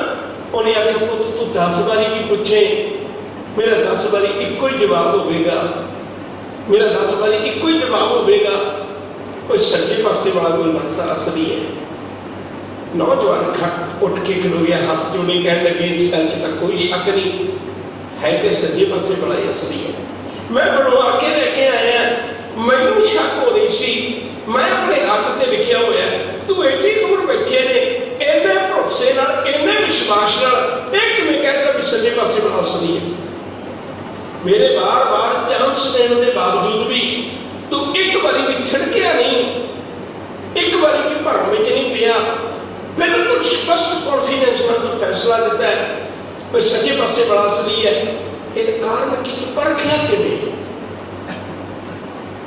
राजे ने बड़ा कमाल का जवाब दिता सी। राजा कहने लगा पुत्र मैं भी धोखा खा सकना है, तुम भी धोखा खा सकना है, कोई दरबारी भी धोखा खा सकना है, पर याद रख शहर की मक्खी धोखा नहीं खा सकती। जदों तू गुलदस्ते आके अंदर बैठ गया सी तो कुछ समय बाद एक शहर की मक्खी आई, वो सज्जे पासे वाले गुलदस्ते से बैठ गई।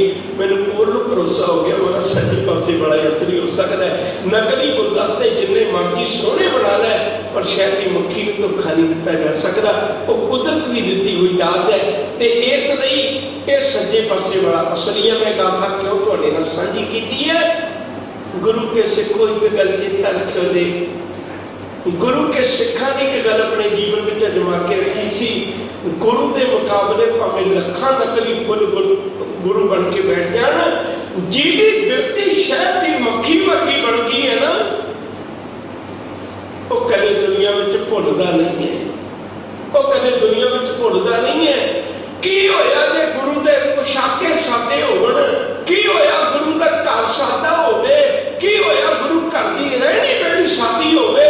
इहदे मुकाबले में लोग लखा गुरु बन के बैठ जान, पर जिहड़ी सिकदी व्यक्ति खुदा वर्गी है ना, जिहड़े सिकदी व्यक्ति शहद की मक्खी वर्गी है ना, वो लखा गुरुओं के बावजूद भी चल के गुरु को आ जाएगा ते आके होका देवेगा बाणी गुरु। गुरु है बाणी विच बाणी अमृत साए, गुर बाणी कहे सेवक जन माने, पर तक गुरु निस्तारियो कदे धोखा नहीं देखा। कि उदाहरण होते दिन तक चलती पिछले चल पैदी है, लुकाउण नूं मेरा जी नहीं करता। कई बार तो सोची तो बंदे की वृत्ति किहो जी रब ने बनाई है। सियाणा बड़ा समझदा है पर है नहीं। माफ करे तो सियाणा समझदा बड़ा है पर है नहीं। तुसीं कदे हलवाई की दुकान से देखे हो, आम होटलों में बहुत थावां दे उत्ते ऐसा होंदा है। मान लो हलवाई की दुकान समझ लीए सुनने में सौखा हो जाएगा। उत्थे उन्हें लड्डुआं की थाली भर के फोटो खिंच के लाई होती है, जलेबियां की थाली भर के फोटो खिंच के लाई होती है। बिल्कुल उवें दी उवें लगी होती, बड़ी क्लीयर फोटो होती है। पर याद रखो कि कदे मक्खियां शहद की उस फोटो के मक्खियां जिहड़ियां ने उस लड्डुआं की फोटो के उत्ते नहीं बैठदियां, उत्ते नहीं पढ़ाउंदियां। वो कदे जलेबियां की भरी हुई थाली के उत्ते इत्थे नहीं पढ़ाउंदियां, उत्थे नहीं उठादियां। भावें फोटो खूब लगी हुई है, वो उत्थे जांदियां ने जिथे असली जलेबियां पईयां ने, वो उत्थे जांदियां ने जिथे असली लड्डुआं दा थाल पिया। मैं हैरान होना बंदे बहुते चलाक बनने वाले आ। तू तो फोटोआं ते रीझ जाना, तेनों पता नहीं भी असली लड्डुआं दा थाल ते इत्थे पिया, असली अमृत दा थाल ते इत्थे पिया। गुरु दस रिहा तैनूं थाल विच तीन वस्तु पई हो। पर कमलिया तू इन्ना सियाणा बनता है, अपने आप को बहुत चुस्त बनता है। लुटिया तू बेधारियां कोलों जा रहे हैं, थां थां ते लुटिया जा रहे हैं। लोगों ने केवल फोटोआं रखियां हुई ने और कुछ भी नहीं है। ते तेनों गुरु ग्रंथ साहिब दे विचों जे तेनों रब नहीं ना लभ्या तां याद रख, शहद की उस मक्खी नूं भी पता है भाई मेरी जिहड़ी लोड़ है ना, वो जलेबियां की फोटो नहीं बुझाउणी। जिहड़ी मेरी लोड़ है ना, लड्डुआं की फोटोआं ने नहीं बुझाउणी। मेरी लोड़ ते लड्डुआं ने असलियां ने बुझाउणी है। मेरी लोड़ ते पूरी असल विच जलेबियां नहीं करनी है। मेरी मिठे की लोड़ है तो मिठे की लोड़ उहिओ पूरी करते हैं, फोटो नहीं पूरी कर सकती। इस तरह आप भी अपने मन में सोच के तुरीए।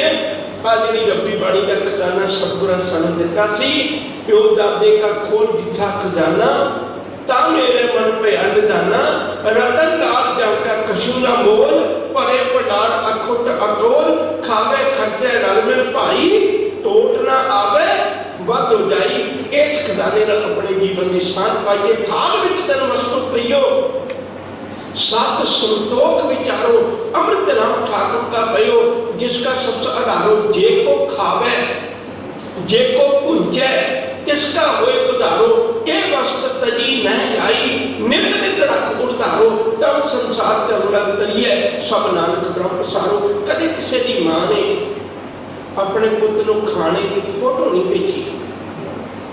कदे किसी मां ने, आप क्रिश्चियन है सारे, आप सारे जानते हैं, सवेरे सवेरे मावां अपने बच्चों के टिफिन पैक कर दियां ने।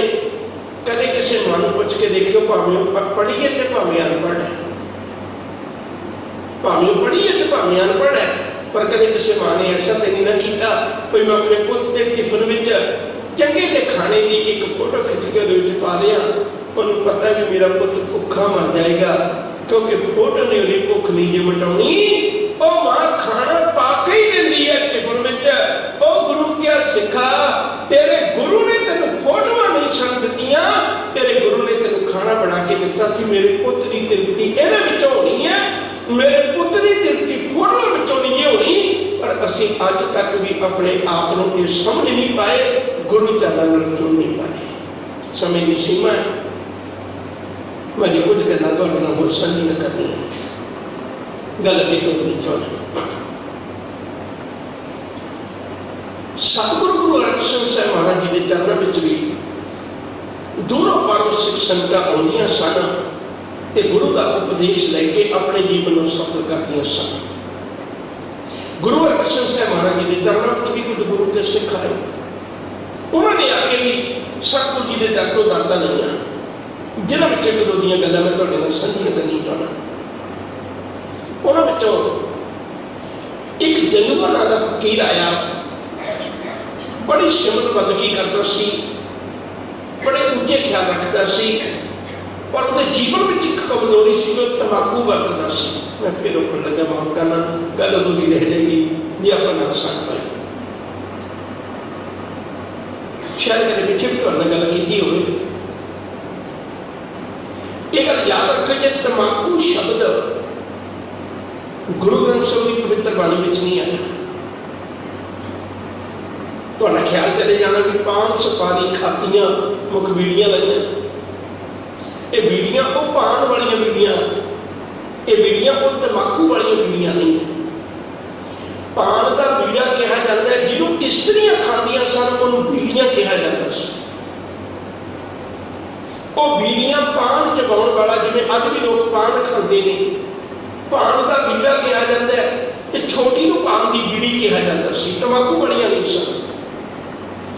जिहड़ा तंबाकू है वो हिंदुस्तान की धरती के उत्ते 1604 के विच आया।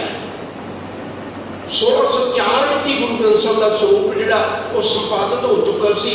उस तो बाद 6वें पातशाह, 7वें पातशाह ते 8वें पातशाह ने बाणी नहीं उचारी, इसलिए गुरबाणी में तो जिक्र नहीं आया।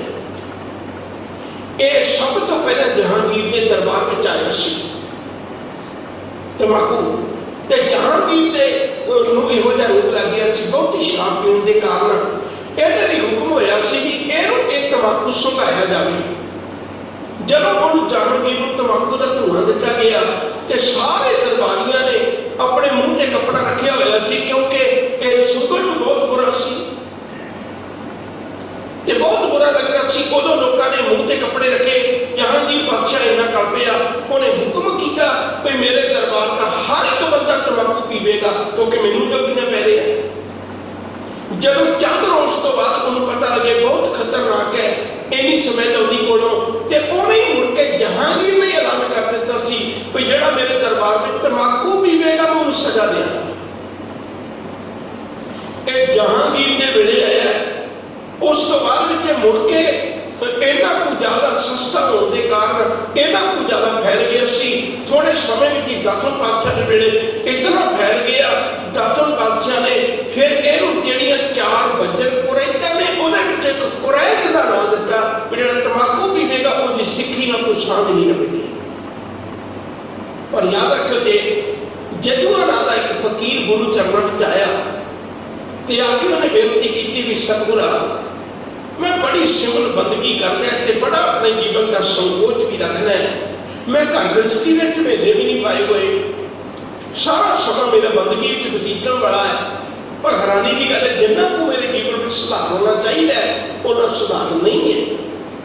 सतगुरां को समझाया, कहने लगे भलिया एक दुनियावी नशा एक रब की बंदगी का नशा है। तो फकीर कहता होया जिहड़ा दुनियावी नशियां में रब्बी बंदगी नूं रोड़ देवे, होना तो यह चाहिए सी तेनों रब्बी बंदगी का नशा इन्ना को होंदा, तेन दुनिया के नशे की परवाह ना होंदी, तेनों ऊंचा उठ जाता। सतगुरु जी ने चरण पकड़ के रज के रोया। हजूर ने बचन आके कहने लगे जिस दिन तंबाकू का त्याग करके सच्ची बंदगी के नशे में जीवन गुजारेगा, यकीन करके जानी तेरी जीवन की तरक्की होगी। तो गुरु चरणों में जुड़ के सदा दी गुरु का सिख बन गया कि बेनती की पातशाह मैनूं समझ आने लगी है। लोग ਇਸੇ ਦਾ ਨਾਮ ਬੰਦਗੀ ਰੱਖ ਲੈਂਦੇ ਨੇ, ਥੋੜੀ ਜਿਹੀ ਮਸਤੀ ਆ ਜਾਣੀ, ਪਰ ਅਸਲ ਹਕੀਕਤ ਇਹ ਹੈ ਵੀ ਜਿਹਦੇ ਕੋਲ ਰੱਬ ਦਾ ਪਿਆਰ, ਰੱਬੀ ਖੁਮਾਰੀ ਨਹੀਂ ਆਈ, ਉਹਨੂੰ ਦੁਨਿਆਵੀ ਨਸ਼ੇ ਵੀ ਕਦੇ ਸਲੀਬ ਦਾ ਆਨੰਦ ਨਹੀਂ ਦੇ ਸਕਦੇ। ਦੂਜੀ ਬੇਨਤੀ ਕਰਾਂ, ਇੱਕ ਫਕੀਰੀਆ, ਇੱਕ ਭੋਲਾ ਤੇ ਭੀਮਾ ਤੇ ਨਾਲ ਸੰਤਾ, ਇਹ ਚਾਰ ਗੁਰੂ ਕੇ ਸਿੱਖ, ਚਾਰ ਬੰਦੇ ਗੁਰੂ ਚਰਨਾਂ ਵਿੱਚ ਆਏ। ਗੁਰੂ ਅਰਜਨ ਸਾਹਿਬ ਸੱਚੇ ਪਾਤਸ਼ਾਹ ਦੀ ਪਾਵਨ ਪਵਿੱਤਰ ਗੋਦ ਵਿੱਚ ਇਹਨਾਂ ਨੇ ਵੀ ਬੇਨਤੀ ਕੀਤੀ, ਸਤਿਗੁਰੂ ਧਰਮ ਬੜਾ ਕਮਾ ਰਹੇ ਆ, ਪਰ ਜ਼ਿੰਦਗੀ 'ਚ ਕੋਈ ਮੋੜ ਨਹੀਂ ਆ ਰਿਹਾ, ਵਾਧਾ ਨਹੀਂ ਹੋ ਰਿਹਾ। ਸਭ ਕਹਿੰਦੇ ਕਰਦੇ ਕੀ ਹੁੰਦੇ ਹੋ? ਉਹ ਕਹਿਣ ਲੱਗੇ ਪਾਤਸ਼ਾਹ ਅਸੀਂ ਚਾਰੇ ਜਣੇ ਪੈਰਾਂ ਨੂੰ ਘੁੰਗਰੂ ਬੰਨ੍ਹ ਕੇ ਤੇ ਲੋਕਾਂ ਦੇ ਬੂਹਿਆਂ ਅੱਗੇ ਨੱਚ ਕੇ ਤੇ ਜੋ ਕੁਝ ਮਿਲ ਜਾਏ ਉਹਦੇ ਵਿੱਚੋਂ ਗੁਜ਼ਾਰਾ ਕਰਨੇ, ਸਿੱਧਾ ਮੋਹ ਮਮਤਾ ਸਭ ਕੁਝ ਤਿਆਗਿਆ ਹੋਇਆ। ਸਾਹਿਬ ਹੱਸ ਕੇ ਕਹਿਣ ਲੱਗੇ ਵੀ ਫਿਰ ਆਏ ਤੁਸੀਂ ਉਹਦੇ ਘਰ ਜਿਹੜਾ ਗ੍ਰਸਤੀ ਹੈ, ਆਪ ਤੁਸੀਂ ਗ੍ਰਸਤੀ ਤਿਆਗੀ ਬੈਠੇ ਹੋਏ ਹੋ। ਆਪ ਤੁਸੀਂ ਕਹਿੰਦੇ ਹੋ ਵੀ ਅਸੀਂ ਗ੍ਰਸਤੀ ਨਹੀਂ, ਪਰ ਉਪਦੇਸ਼ ਲੈਣ ਲਈ ਤੁਸੀਂ ਗ੍ਰਸਤੀਆਂ ਦੇ ਘਰ ਆਏ ਹੋਏ ਹੋ। ਤੁਹਾਨੂੰ ਇਸ ਗੱਲ ਦਾ ਅਹਿਸਾਸ ਨਹੀਂ ਵੀ ਇੱਕ ਪੰਥ ਕੇ ਰੁਕਣਾ। ਰੱਬ ਜਾਣੇ ਸਿੱਖੀ ਦੇ ਵਿੱਚ ਕਦੋਂ ਦੀ ਗੱਲ ਸ਼ੁਰੂ ਹੋ ਗਈ ਵੀ ਜਿਹੜਾ ਅੱਜ ਵੀ ਸਿੱਖੀ ਦੇ ਵਿੱਚ ਬਹੁਤਾਤ ਨੇ, ਜਿਹੜੇ ਲੋਕ ਵਿਆਹ ਨਹੀਂ ਕਰਵਾਉਂਦੇ, ਅਸੀਂ ਡੇਰੇ ਬਣਾਏ ਹੋਏ ਨੇ ਕਿ ਉਹਨਾਂ ਨੂੰ ਅਸੀਂ ਬੜੇ ਉੱਤਮ ਕਰਕੇ ਪੂਜਦੇ ਹਾਂ, ਜਦ ਕਿ 10 ਪਾਤਸ਼ਾਹੀਆਂ ਤੋਂ 9 ਪਾਤਸ਼ਾਹੀਆਂ ਨੇ ਖੁਦ ਨੇ ਵਿਆਹ ਕਰਵਾਏ ਹੋਏ ਨੇ। ਰੱਬ ਜਾਣੇ ਅਸੀਂ ਕਿਹੋ ਜਿਹੀ ਸਿੱਖੀ ਲਈ ਬੈਠੇ। ਸਿਰਫ ਨਿੱਕਾ ਜਿਹਾ ਦਸਤਾਨ ਦੇਣ ਲੱਗਾ, ਗੁਰੂ ਨਾਨਕ ਸਾਹਿਬ ਜੀ ਦੇ ਵੇਲੇ ਜਿਹੜਾ ਪੀਰ ਬੁੱਢਣ ਸ਼ਾਹ ਅਨੰਦਪੁਰ ਸਾਹਿਬ ਦੇ ਵਿੱਚ ਉਹਦੀ ਥਾਂ ਹੈ, 6ਵੇਂ ਪਾਤਸ਼ਾਹ ਤੱਕ ਉਹ ਦਰਸ਼ਨਾਂ ਦੀ ਲਾਲਸਾ ਰੱਖੀ ਬੈਠਾ ਰਿਹਾ। ਉਹ ਬੁੱਢਣ ਸ਼ਾਹ, ਉਹਦੇ ਕੋਲ ਇੱਕ ਆਜੜੀ ਬੰਦਾ ਬੱਕਰੀਆਂ ਚਾਰਨ ਆਇਆ ਕਰਦਾ ਸੀ। ਦੇਖੋ ਸਿੱਖੀ ਦੀ ਕਿਹੋ ਜਿਹੀ ਗੱਲ ਹੋ ਗਈ ਉਦੋਂ। ਇੱਕ ਬੰਦਾ ਬੱਕਰੀਆਂ ਚਾਰਨ ਆਇਆ ਕਰਦਾ ਸੀ, ਉਹਨੇ ਬੱਕਰੀਆਂ ਦਾ ਇੱਜੜ ਰੱਖਿਆ ਹੋਇਆ ਸੀ। ਉਹਦੀ ਛੋਟੀ ਜਿਹੀ ਲੜਕੀ ਕੋਈ 7-8 ਸਾਲਾਂ ਦੀ, ਉਹ ਆਪਣੀ ਬੇਟੀ ਨੂੰ ਵੀ ਨਾਲ ਲਿਆਇਆ ਕਰਦਾ ਸੀ। ਬਈ ਕਈ ਵਾਰੀ ਬੱਕਰੀਆਂ ਇੱਕ ਪਾਸੇ ਵੜ ਜਾਣ ਤੇ ਉੱਧਰੋਂ ਮੈਂ ਰੁਕਦਿਆਂ ਦੂਜੇ ਪਾਸੇ ਬੱਚਾ ਭੱਜ ਕੇ ਰੁਕ ਲੈਂਦਾ। ਬੱਕਰੀਆਂ ਤੇ ਮੱਝਾਂ ਵਰਗੀਆਂ ਤੇ ਹੁੰਦੀਆਂ ਨੇ, ਛੋਟੇ ਛੋਟੇ ਆਕਾਰ ਹੁੰਦੇ ਨੇ, ਬੱਚੇ ਦੇ ਡਰਾਇਆ ਵੀ ਡਰ ਜਾਂਦੀਆਂ ਨੇ।